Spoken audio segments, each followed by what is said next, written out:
Actually, it's Nadim Haddad.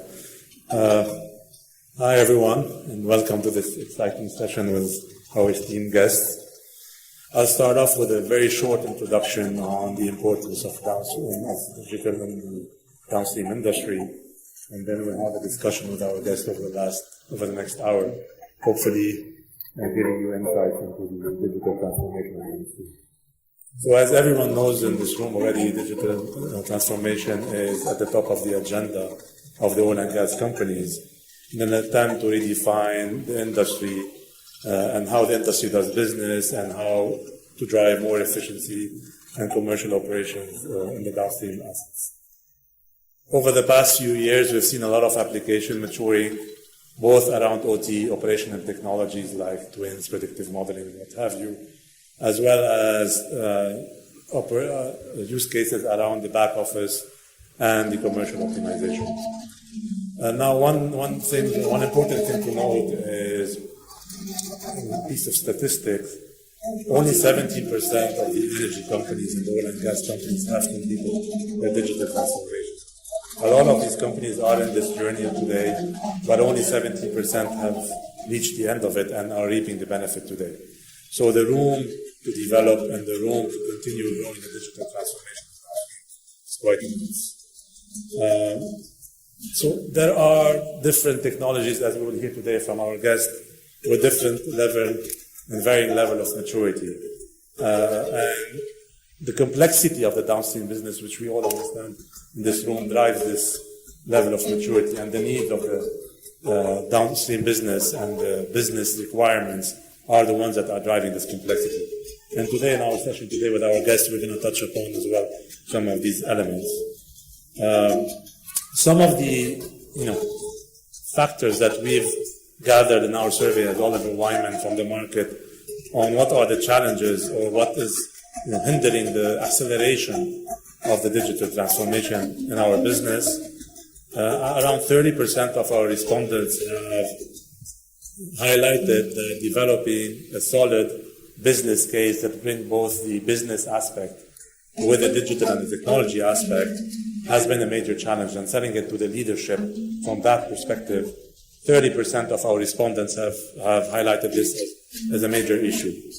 And the second biggest problem, or the second biggest challenge we have identified in our survey, around 25% of the industry leaders have highlighted that the availability of skilled resources that are able to navigate in this digital world is the second issue that we're facing. Obviously, technology is great, but technology will remain as good as the resources that are able to navigate with this technology. And the second aspect we'll address with our esteemed guests today is also the availability of skilled resources and the upskilling required for the downstream industry to be able to reap the benefit of the digital transformation.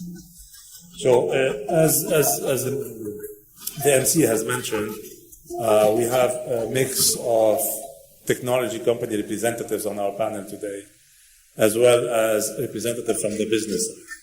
So let me start with our guest from the business side, Naif Al-Atabi, who is the Vice President of Digital Transformation in Saudi Aramco. We have Norm on my left hand here. He's the Senior Vice President of Honeywell for High Growth Regions.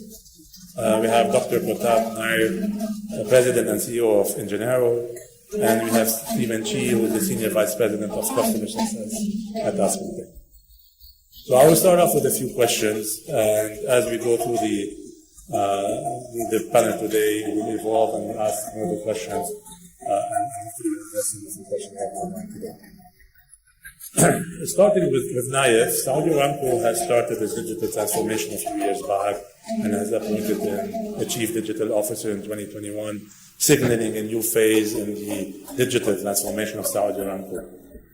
In your opinion, Naif, how do you think the new age technologies can be applied in the downstream industry? Thank you, Nadeem, for the introduction. I would like to start by thanking the organizing committee for the kind invitation. It's a great opportunity to connect with friends and colleagues from the industry and to share with them the recent development in digital transformation. For your question, with the current market volatility and geopolitical uncertainty, it is imperative to adopt cutting-edge technologies to gain a competitive advantage. And downstream, we managed to build a very strong partnership with the business through our digital flagship program by mapping our digital initiatives and programs to business challenges.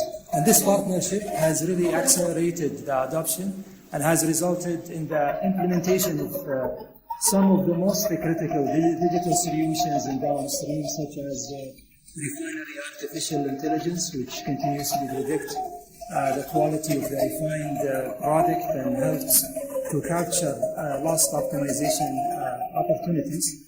Another application of digital solution in downstream is the use of blockchain technology in the gas custody measurement, connecting internal business stakeholders with customers while monitoring and automating meter-to-cash business process. And our execution strategy is based on adopting agile practices in developing and deploying digital solutions across the entire company, and really to steer away from mass deployment as they are not sustainable. So it is extremely crucial to do it incrementally and cost-effectively to build capability and optimize the use of resources. Thank you, Naif. Obviously, your experience in Saudi Aramco is helpful for the entire audience to learn from moving forward. Maybe more moving on to you, Honeywell has been at the forefront of the development of multiple digital technologies in downstream and deploying them both globally and in the Middle East. Some examples that I can note is CPAT at Atma, the JV with Aramco and the process automation, to the connected enterprise, the acre carbon capture, and what have you. It would be great if you can share some of your insights with the audience on which digital use cases have created real value in downstream and where do you see the real value of digital.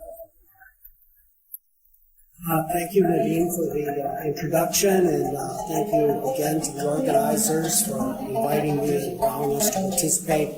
Great to be here today. Well, when you look at the question you ask, what we see today is, first of all, three simultaneous objectives that everybody's trying to achieve. Firstly, everybody wants to improve their EBITDA. They want to get more cash flow, more profit out of their assets with minimal investment, and that's right at the top. We now see sustainability come in as one of the key drivers that people are looking for with their digital solution, and I think that one's going to become, quite important going forward. And then obviously cybersecurity continues to be a key priority as plants become more digital and more connected. Everybody continues to be worried and wanting to make sure whatever they do is cyber secure. When you look at the value drivers, we see 5 critical value drivers, and these are probably in order of priority today. First one is people are looking to get end-to-end optimization. That's probably the big move today, is particularly on a complex enterprise. How can I get end-to-end? How can I get supply chain with operations, with blending? How can I cross the enterprise?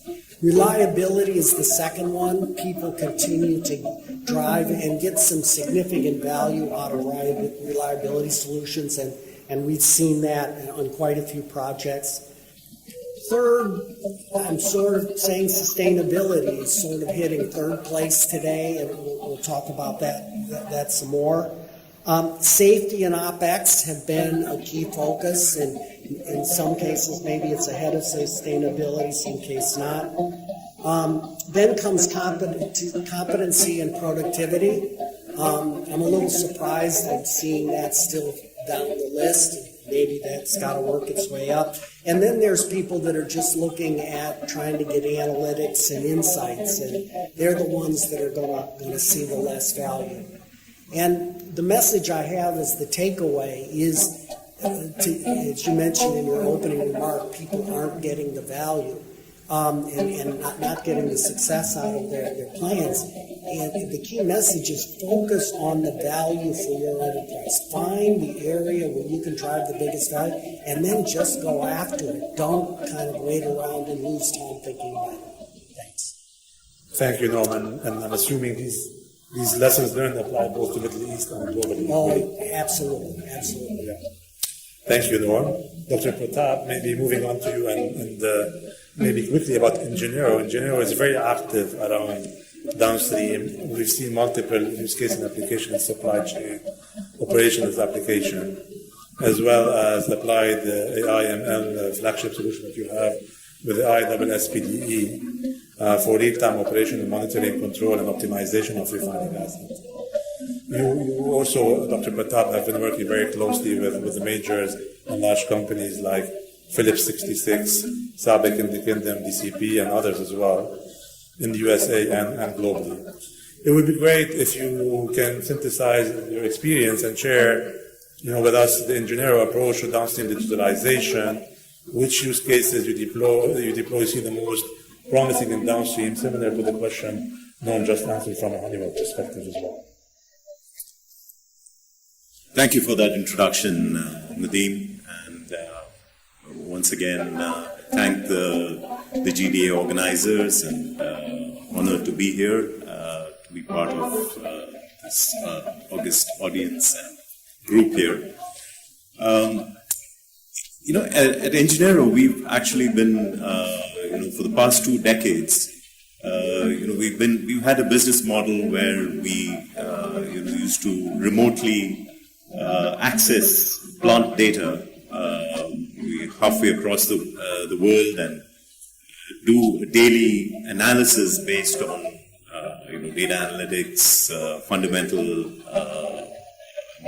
knowledge, simulators, and so on, and provide regular feedback. So as more like added assistance, intelligence for better decision making. It was a prescient activity at that time, and a classic example of the Internet of what I call Internet of People. At that time, it was how can you even do this? Today it's becoming more and more commonplace right now. Getting out of that, so a lot of our clients in the last maybe 7-8 years, we've been actively involved deploying applied AI-based applications mainly for process manufacturing. And again, what we do there is our approach is there are various key pieces. These are all technologies that spawned out of the whole Industry 4.0 boom. Handling the data, there's lots of data available. How do you manage that? There are a lot of data platforms available today. So that's one part. Second is the core actual, how do you make sense of that data?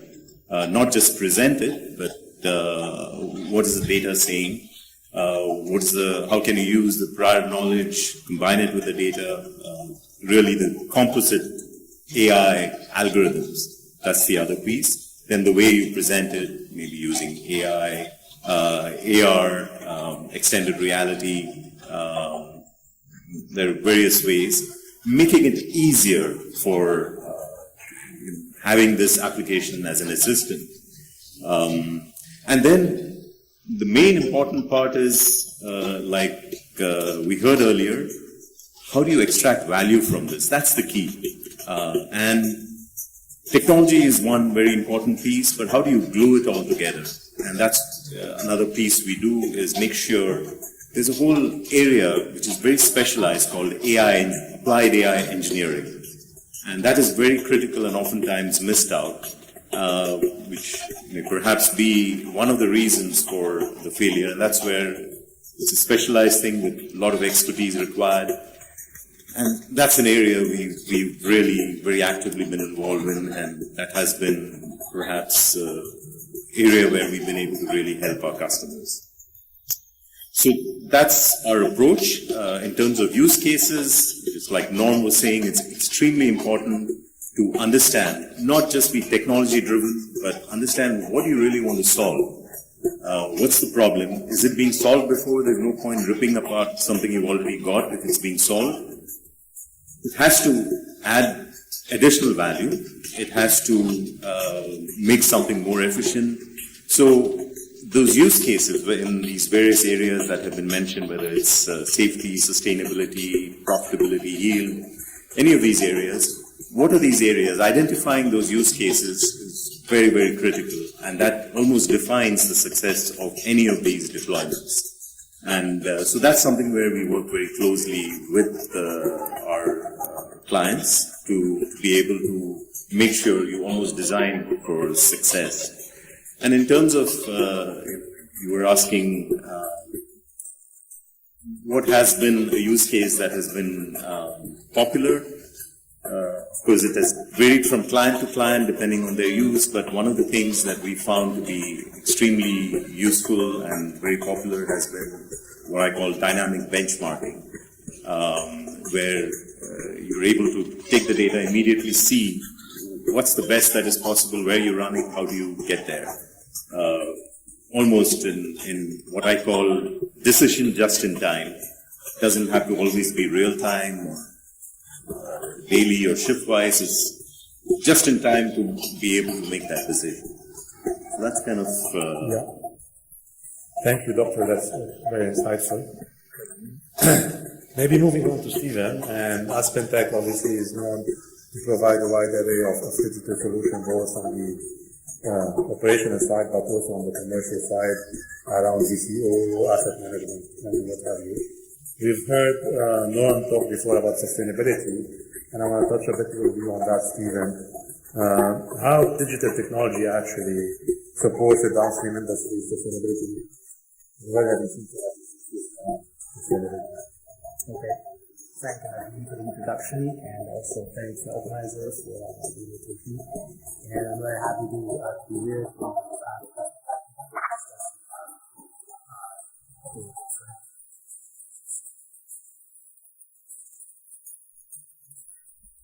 So the way I look at it here is AspenTech has been focused on the digital transformation through the AI technology, right, over the last few years. So that's really a tremendous opportunity areas.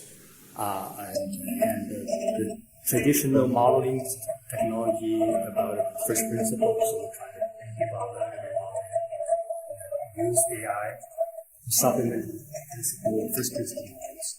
So that has been very successful. And the big data is also a driving force because the AI really rely on big data to materialize the modeling value. But if you're looking at the entire digital transformation, I always think about there's three kind of segments or layers. And the very first one is data modeling work. And it tells you if you have a dashboard or model, what it tells you is really about what is the insights you can get from the data, the dashboards,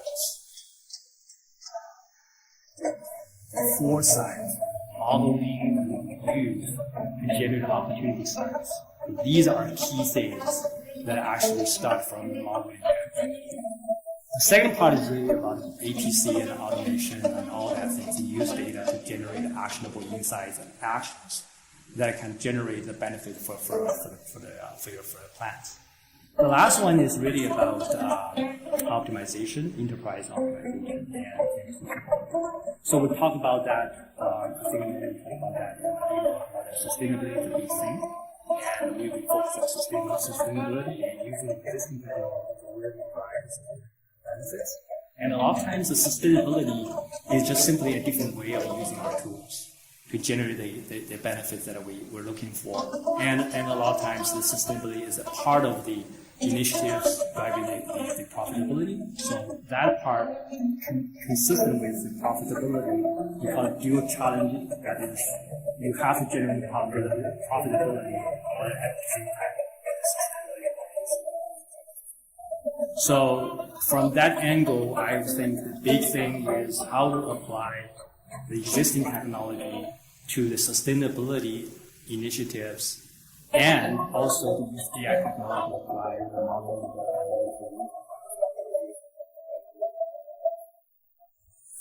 Thank you, Stephen.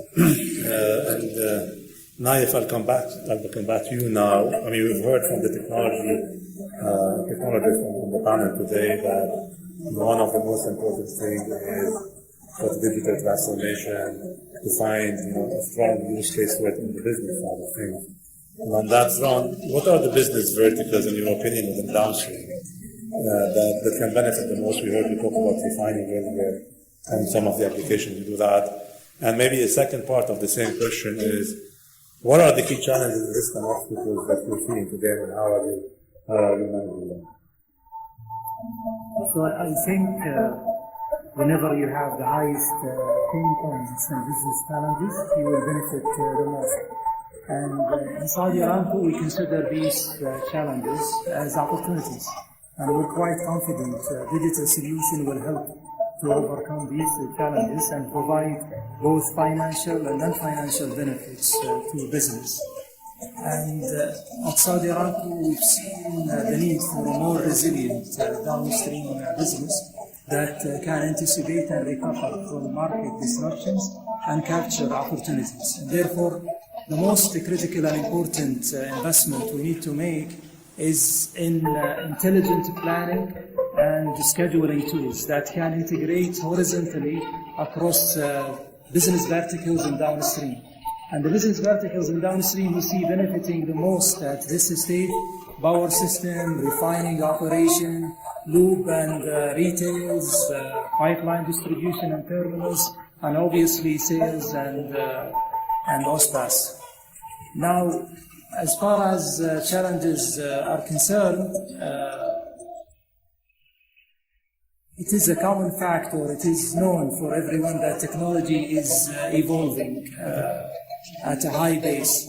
And we managed to reduce its impact by standardizing our digital infrastructure.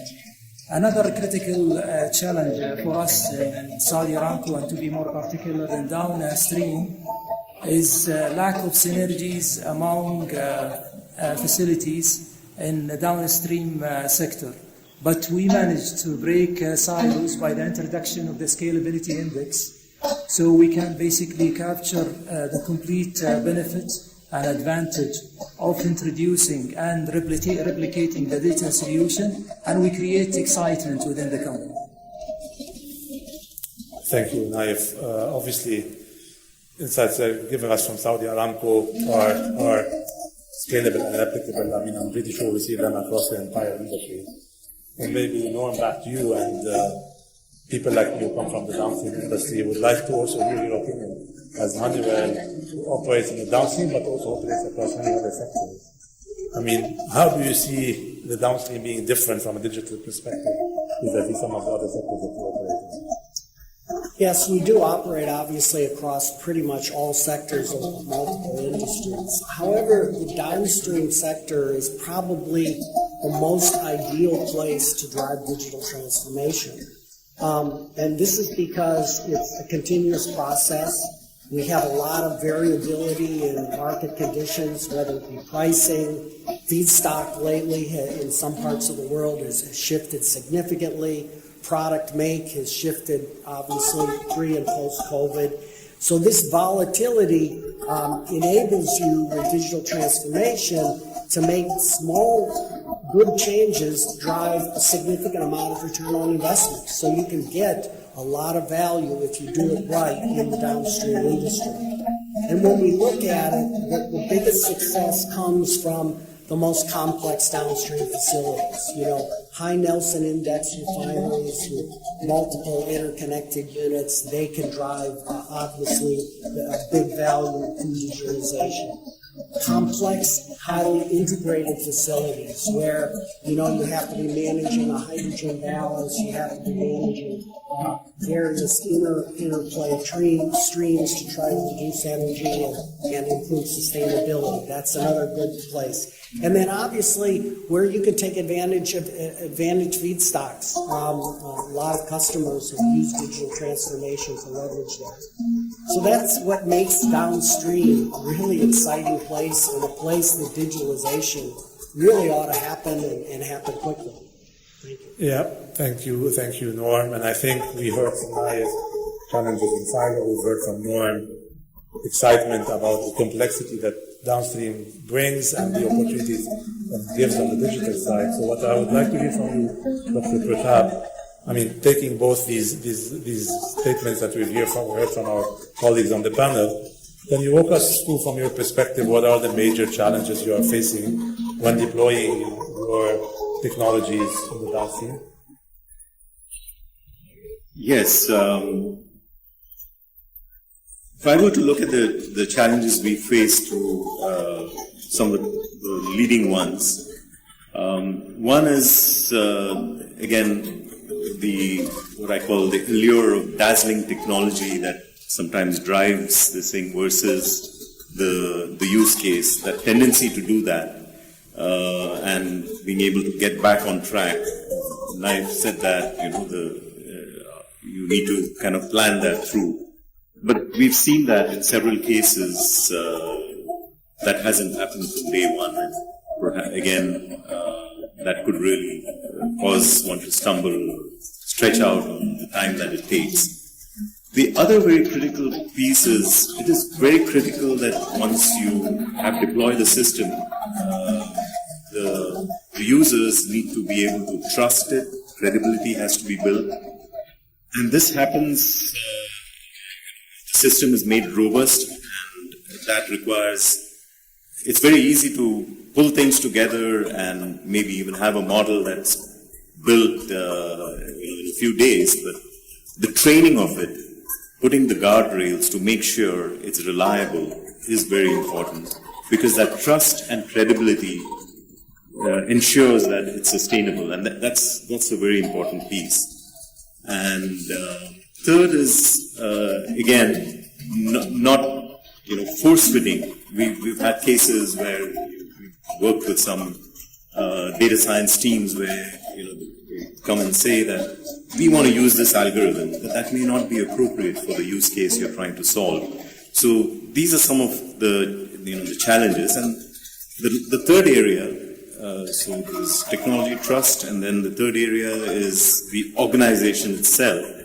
Having complete alignment, apart from buying, even ensuring that people at various levels actually start using this, that makes a whole lot of difference.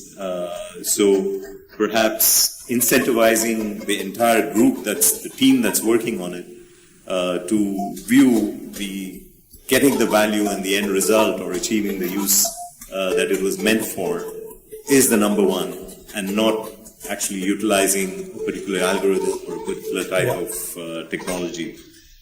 So these are some of the challenges we found commonly with some of the deployments that we've gone through. Thank you, Doctor. Stephen, I think the same question for you, maybe more from a success factor perspective rather than the challenges. But, yeah, that's a good question. I think you mentioned earlier.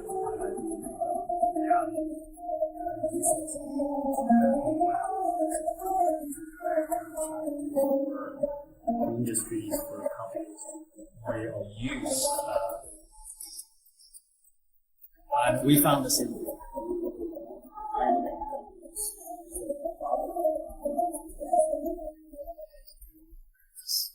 That is and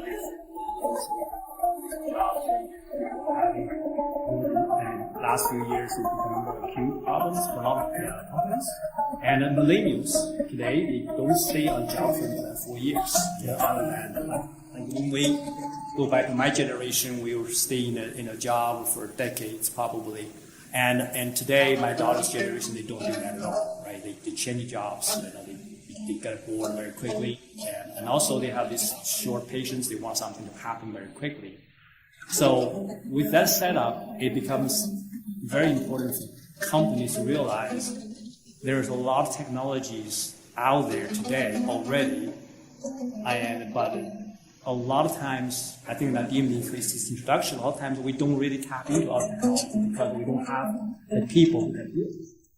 So that's a very important thing we must address. And so we focus on things not like that. So I think the key thing is two aspects. One is we go through, we call it competency development programs. We do training, traditional training, but the other things is important we see that is using digital technology for ease of learning, right? And you probably offer the chat GPT that is really helping transforming how the knowledge is being delivered. So that's a key thing, and that's one thing, right?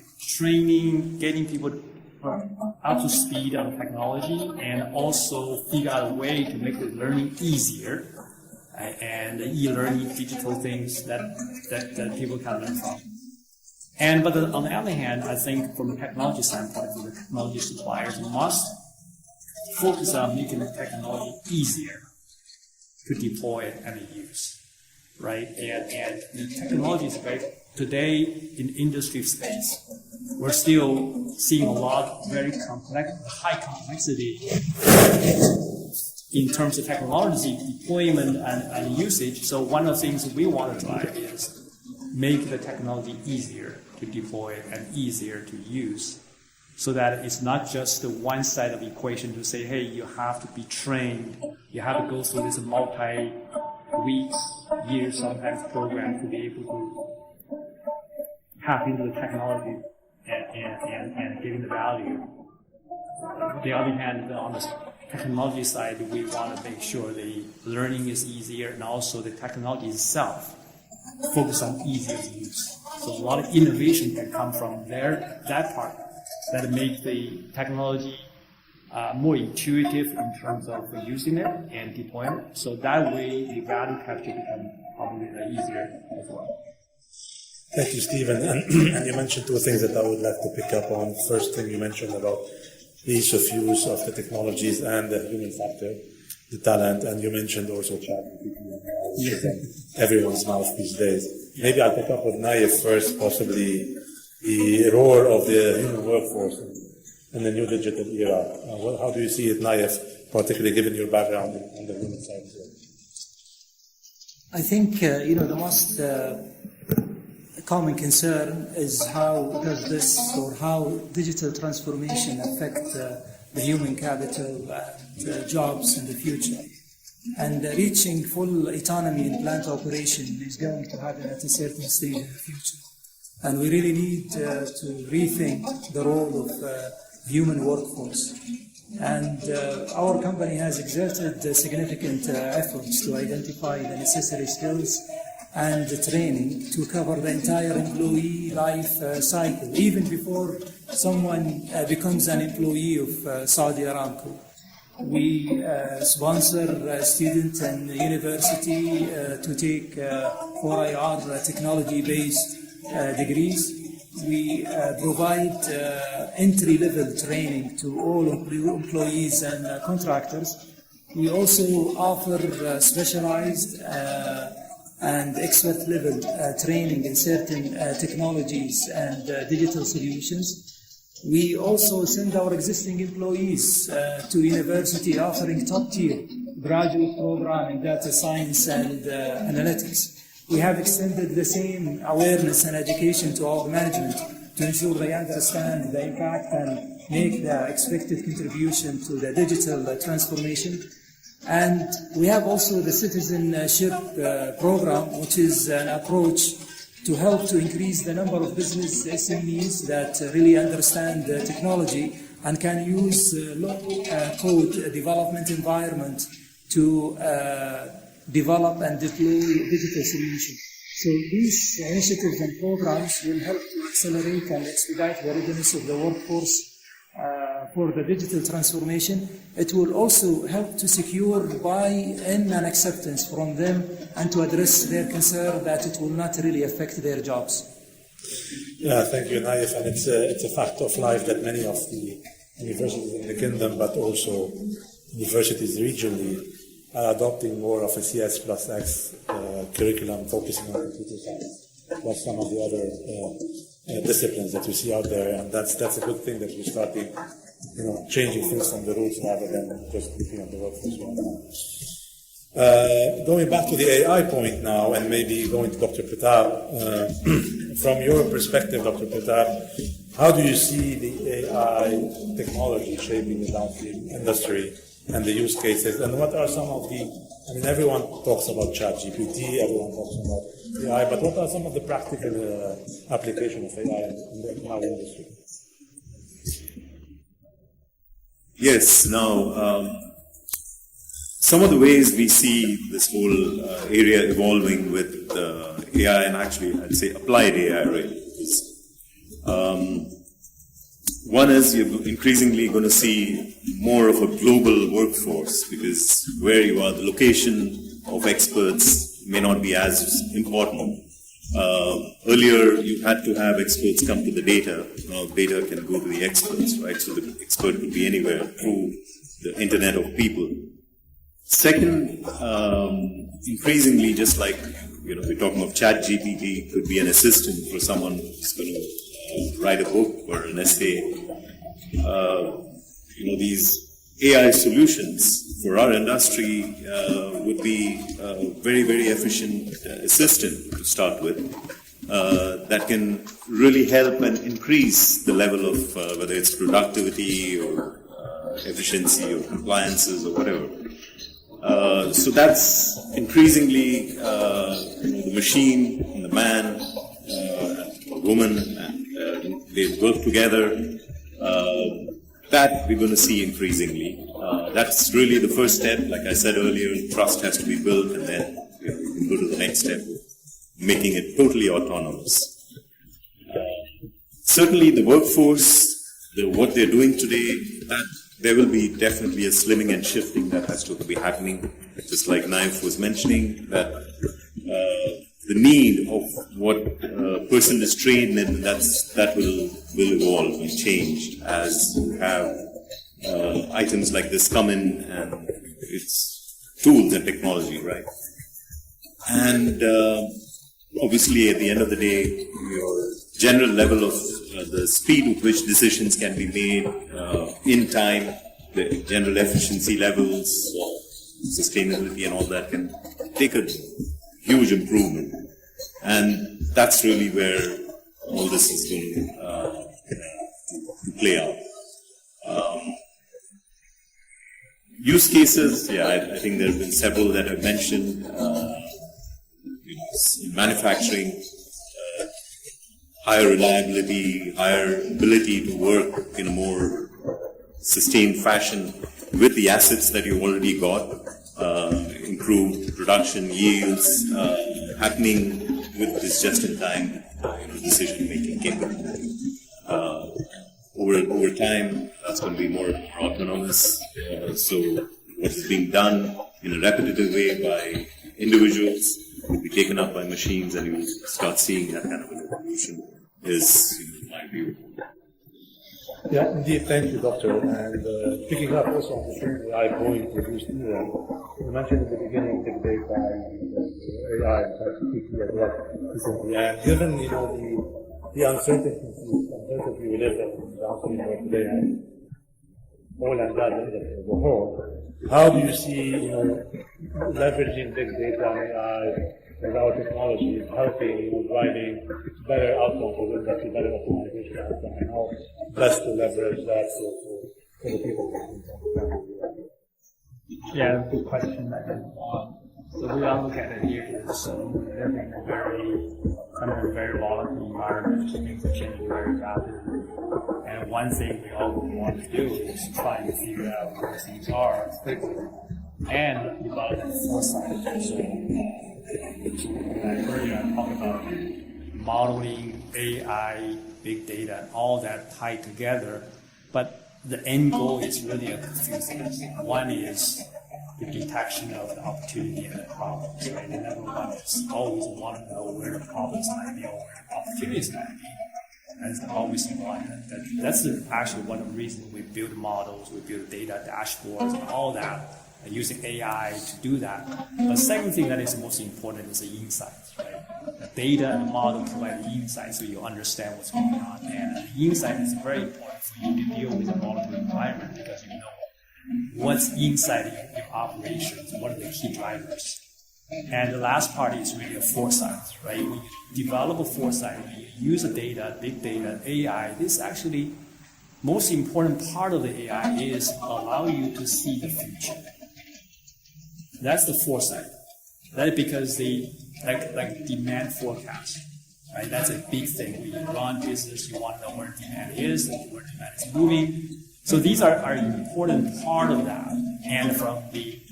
And then in addition to that, it's what do you take action? What do you do with your insight? What do you do with it? Right? So that's a part of things a lot of technology companies are thinking about. That's allow the industry to really react very quickly with the insight and allow them to move around certain points very quickly to allow the profitability continue to be optimized. I mean, looking at APC as an example, right? APC traditionally runs very well. They get set point and run it. But when you hook up the APC with the real-time optimization, then you generate additional profitability. But the real-time optimization, it really is a data thing, it's a modeling, right? That makes the AI makes that part is also very robust, right? The last part is really important. That is, I will always have to think about enterprise end-to-end optimization. I think Morten mentioned earlier that that's a really key part of that. So when you deal with a very changing world and you want to look at the enterprise as a whole, not just a local regional optimization, look at the entire thing. And sometimes you have to optimize it between or among many different goals and initiatives. Earlier we talked about sustainability and profitability. And these kind of go hand in hand together. Sustainability can support your profitabilities, but sometimes they might be on a collision course. How do you figure out that overall you achieve the company best optimized results? That requires a lot of work. And I think from a technology standpoint of view, the AI generating the model, generating all the data, the AI assistant tools that allow you to develop the insight and foresight. Yeah. I think it's a very, very practical view of AI that we've heard from you and from Pratap. And it's important that we rationalize how we use it and how best to put it to use towards an outcome, as we mentioned, best outcome possible for our business. So as we're closing down more, I want to hear from you as well, and I think the others want to hear the same. What is new coming from the model? What exactly? Thank you, indeed. Well, we've got a lot of both new technologies coming as well as a new approach to delivering those technologies. Starting at the top and linking to what Stephen just alluded to is a plant-wide optimizer, a patented solution that basically breaks down those barriers, whether it be the silos between supply chain operations and blending, whether it be bringing together operations and reliability, and integrating it across the enterprise so that you can manage these conflicting challenges. So that's one. Second is a sustainability solution. And this sustainability solution is focused on measuring, monitoring, reporting, and then obviously, controlling and optimizing your sustainability. So it starts with being able to measure things that today have been, only able to be measured, occasionally, such as methane. There's solutions today where you can constantly be measuring methane at the asset level and being able to report and take action. And once you can measure it, then if you're able to report it and then link it into your solutions to help drive those improvements, whether it be APC or APM. So sustainability is the second one. The third one is in the area of what we call Unison Live. So this is a SaaS simulation model where we're able to do real-time simulation to do your scenario analysis. And this is where we're combining the UOP knowledge with the knowledge across assets and other equipment together to be able to optimize process, catalysts, and equipment all at the same time and do your scenarios. And then obviously we continue to evolve our APM solution to bring together both rotating and static equipment. But the area of change also is in how we implement. We move to more of a partnership model where we start with baselining, consulting, and then obviously then moving into deployment and assuring that the value is achieved, and then sustaining it. Because these solutions are going to need to evolve and change for a person to be able to continue to get that model over a long period of time. And that, in fact, is why you alluded to at the very beginning, we formed this joint venture with Aramco called Plant.Digital, which is really about providing that partnership model to take the Aramco IMOM solution and obviously bring it to the market and have an enterprise solution leveraging all the best knowledge of Aramco, but being able to do it in a partnership implementation model. Thanks. Thank you, Norm. And maybe my last question for the evening goes to Naif. Obviously, it's been a very, very exciting, very successful conference the last couple of days. And as I was walking, in the halls and talking to different people, and they found out that I'm moderating this conference today. They've asked me to ask you, Naif, what are some of the lessons learned and the best practices when you're driving the digital transformation, and what are some of the advice that you can offer to some of you here today? Thank you, Nadeem. I think the most critical aspect of successful digital transformation is to build a value-driven strategy that enables business to realize its business objectives and goals. Additionally, I think it is also equally critical and important to invest in people. Transformation cannot succeed without the right resources and the right capabilities. The third critical element or lesson is basically to set up the right governance, value assurance, and execution agency. And maybe in Downstream, we're working towards data availability and readiness, the development of digital solution roadmap, and aligning this digital solution roadmap with the business objectives and goals. Also the deployment of digital solution that user-centric, and to ensure users will assume responsibility and ownership of these digital solution. Finally, maybe creating the proper alignment between execution agencies and proponent is also important. So these are the most critical lessons we learned from our transformation. Okay, that's very helpful, and thank you, Naif. And I'll quickly summarize our discussion that we had today before I open it up to any questions from the audience. Today we'll have 5 minutes for questions. I think what we heard today is, yes, we have a lot to develop. Yes, the maturity is evolving, but we're not there. But from the technology firm, we heard a lot of practical and strong technologies coming to life in the next few years to come. We've heard, in order to be successful, be close to the business, what Naif just mentioned now, and drive business results. We've heard, and I'm paraphrasing, simplification and standardization when you're driving the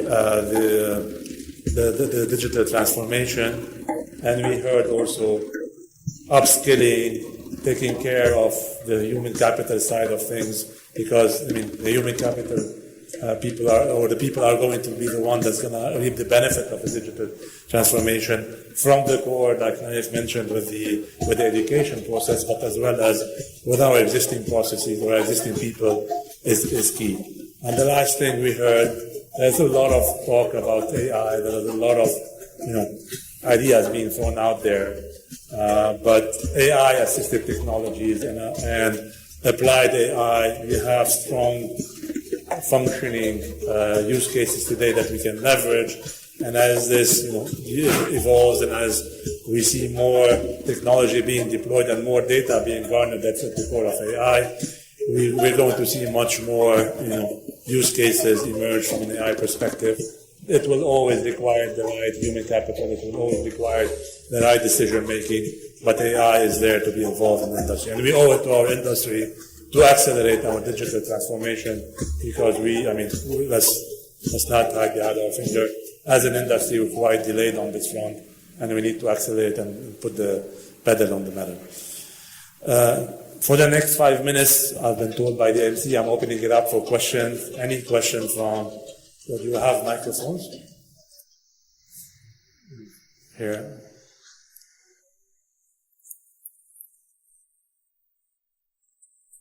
Sorry, we cannot hear you. Here. Assalamu alaikum. Alaikum salam. To the left. Good morning, everyone. My question is to the Prime Minister. How do we balance between attending local content development objectives via Vision 2030 and beyond, and to get it balanced with the embedding disruptive technologies and making sure that sustainability is in place and making sure that net emissions are to the minimum level?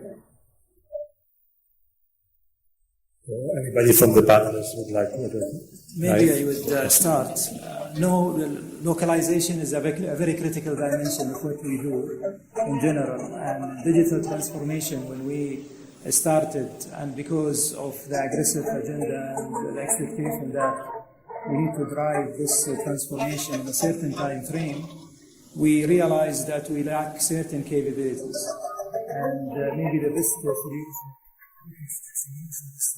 to acquire this capability through core acquisition and through localization. So we started to build some strategic alliance to target certain company that has this scarce capability in order to expedite the capability building and localize this capability in the company. So this is how digital transformation works with the local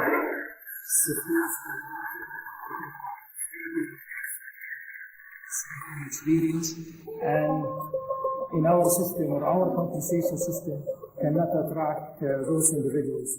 So we decided to do this through localization, through strategic alliance, and building and establishing JVs. Yeah, I think what you're also trying to say, I think you're saying that it's not really a balance, they're complementary, right? As well, the localization and the digitalization. And if you do it, the way Aramco is doing it, or the way others are doing it, through, for example, joint venture with Honeywell, that's an example, as well as some of the others where you invest to localize the capabilities, not only a service agreement. This is, I think, what you're mentioning, Naif, is how this is going to be supporting the Vision 2030 in Saudi Arabia, for example. Did we get the mic fixed here? Yes, not welcome. Good morning to the people here with you. Thank you for the very exciting discussion. I have one question. As of now, there is a lot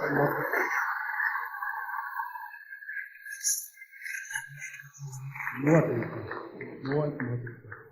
So we are going more about doing modeling, so driving us more in empiric thinking. Do we lose on the other side of the analytical thinking, understanding of the process, for to say problem solving and so on? Do we get unified all over the globe?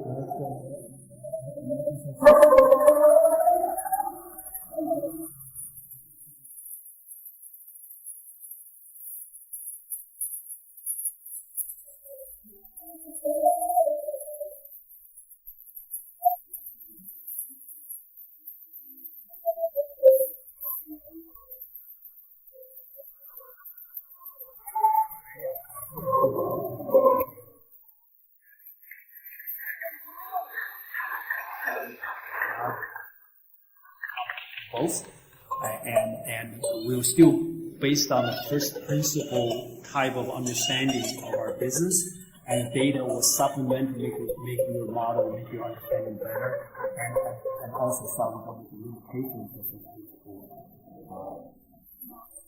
the understanding they have. Because in many cases, as we do the understanding, we kind of simplify concept, doing the things in that way, allow us to understand the business side of it, right? But the data, the large quantity of data simply be modified and provide additional insights. So we call it pattern. Can I just add a short addition to that?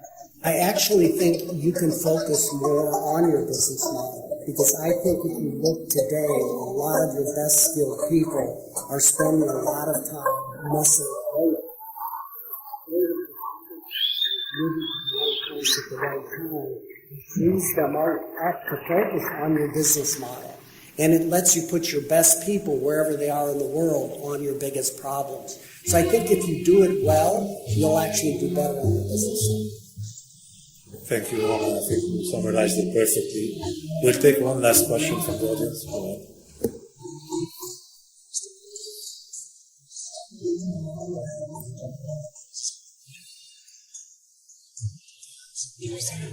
Automotive and aviation sector also.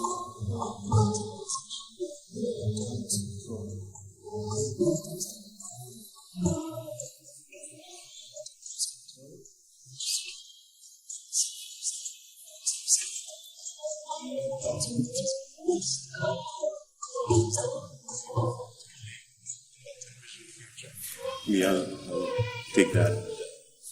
So just like in the automotive, I mean, you've seen the whole objective of trying to get a self-driving car. They're going through steps, right? Same way with the refineries and all the downstream manufacturing or the other business processes as well. We will get there eventually. We are certainly not there today, and that's where, like I said earlier, building that trust, working these systems, working as an efficient, effective system, and the explainability is required, the credibility is built, and then when you're comfortable enough, you can actually automate that whole process, where the machine can take care of it, and then the humans then move on to higher value-added work. So it's really a step-by-step process. It's crystal ball really saying when that's going to happen, but eventually there will be processes that can be completely automated, and it's still the human being who is going to remain in that loop for the foreseeable time to come. Thank you, Dr. And this is very much aligned with our summary of the session on the human capital underlying need in the digital transformation. I think we can conclude our session for today. If I may ask everyone just to remain seated while the GDA distributes to the panelists. There's plenty of coffee. And we thank everyone for being engaging. I want to thank my fellow panelists on the panel for their very informative session. And I would like to thank also the GDA for setting up that important topic for everyone. Thank you, everyone.